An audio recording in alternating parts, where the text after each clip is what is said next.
Welcome back, everybody, to this episode of the collection. This is part 2 of the DS. Now, we're going to start things off with the smaller pile here. This is actually my father Corthon's games. I should add that for a majority of these games, this is pretty much what makes me feel like a kid again, because this is where every game except for the Super Mario Bros., he's pretty much smashed every record, and there's no way I can compete with it. So I'm brought back to childhood where he's continuing to set high scores or beating a game before me, and I can't do shit about it. Only on the DS, damn it. Anyway, first up we have 50 classic games, which is, what is it?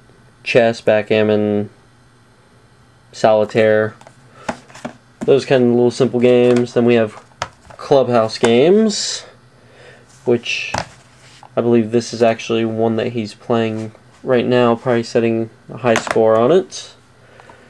And we have Touchmaster 3, New Super Mario Brothers I actually bought for him, and I actually ended up beating it way before him. In fact, I actually 100%ed the game. I got all the extra coins and everything, to which he replied, I don't care, I beat the game. I don't have to 100% it. So, touche. You set your high score on most of these games anyway, so who am I to argue? Touchmaster 2, the original Touchmaster. Then we have Flash Focus, Vision Training in minutes a day. Yeah, he needs that. Then we have Brain Age 2 and Brain Age 1. And that covers his little set of games there. Next up we get to Blue Star Eyes in my collection. First two down here, we have Metroid Prime Hunters, First Hunt. This is pretty much a little demo cartridge that came with the original DS when it first came out. Didn't get anything with my DS Lite, or Blue Star Eyes' DSi, or my dad's DSi XL, though I know there are packages with full games. And then she's into Yu-Gi-Oh! Cards, so she actually got me into it for a time once again, and got me wrapped up in Pokemon cards again. So, hooray to her. But this is, can't see because it's not focusing right, Yu-Gi-Oh! World Championship 2007. Sorry about the blurriness for that. And we're probably going to speed through most of these.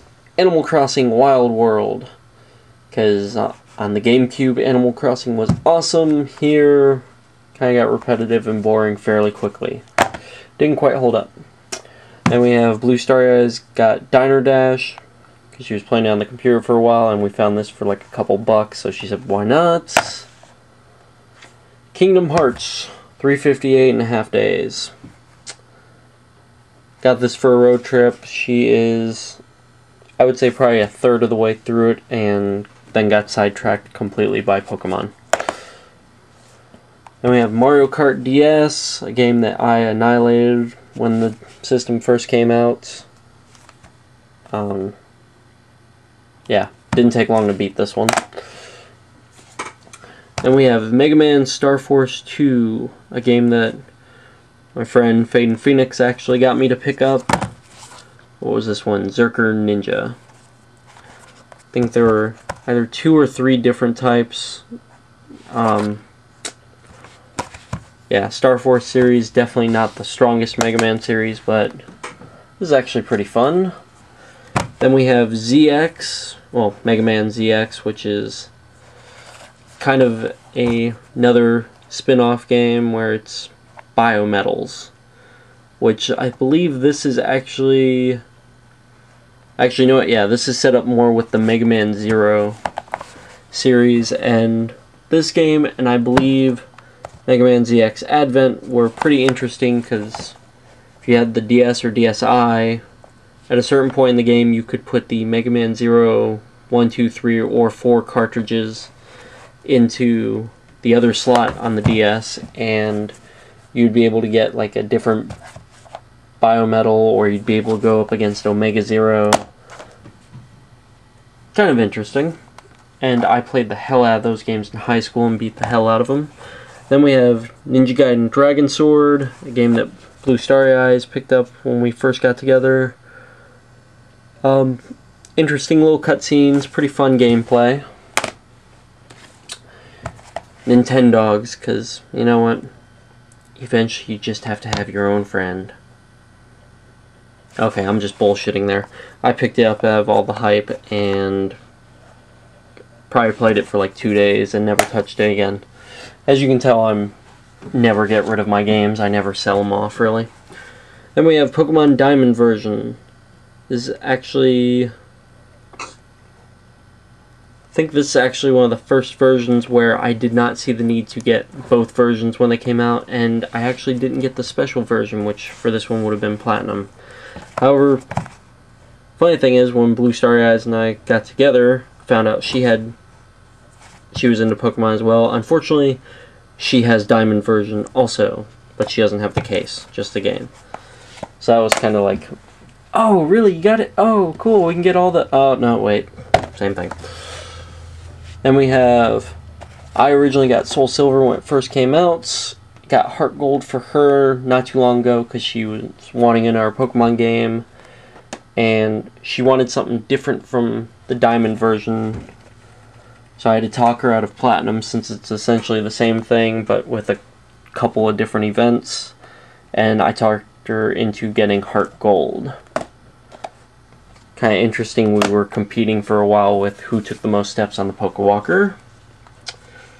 Then next up we have Pokemon Black and White, which just came out. Obviously we are both playing the hell out of our versions. She has Black, I have White. Watch for some videos on that coming up soon, probably.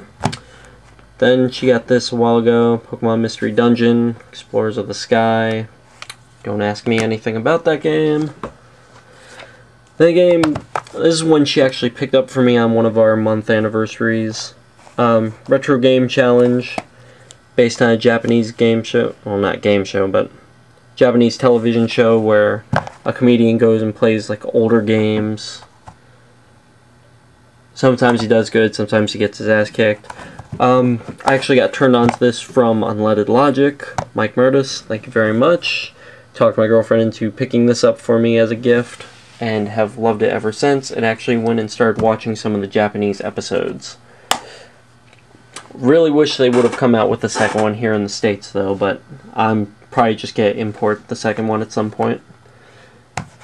Moving on, we have Ridge Racer DS. Super Mario 64 DS. Guess what? It's Super Mario 64 with more players. Tetris DS. It's Tetris. Trauma Center Under the Knife. Really, really fun to play. However, if you've played through the ones on the Wii, this kind of gets old fairly quickly. You just kind of get burned out on it. Still cool though. And then we have WarioWare Do It Yourself, where essentially at the beginning it takes you through the steps of creating your own little mini games, and you can actually make some really extravagant stuff. Unfortunately, when I picked this up, I played it for a little bit, ended up meeting Blue Starry Eyes, and she got me hooked onto other games, so this kind of took a back seat. But every once in a while I pop it in, continue the lessons, and continue building on my little games. But that is officially it for the DS collection. To be honest, I didn't think there was this much in the collection. Kind of got surprised when I was pulling all the games out today. But that is officially it. Tune in next week for another episode of the collection. At this time I can't remember what it is, but we're getting close to the end, so... yeah, only a couple of episodes left. But until next time, everybody, happy gaming. Later.